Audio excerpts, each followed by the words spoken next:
Ibidda afaanin qabachuun bira kunna gaafa roorroon deebite Oromoof dura dhumna amma booda Oromoon hin baqannu walirra keessummaa bultee baasuuf handhuurateen jirra. Jedhee gaafa jawween dubbate dubbii ifaaf bilisa warra isa deeggaruun jettaniin girrisa.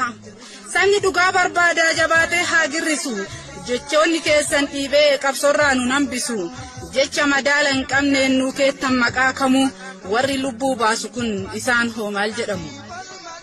Lubbuu bahaa jirtu tana maaf ilaaltu salphatti mee lubbuu mee qabbade beektuu isin harkatti barataan maaliif du'a isaan hin malle kan du'e gale seetu kan du'e takkaan galle ilma abbaan eebbaaf eegu isin reeffan simattu qalbii uummataa cabsaa booda eenyuun himattu.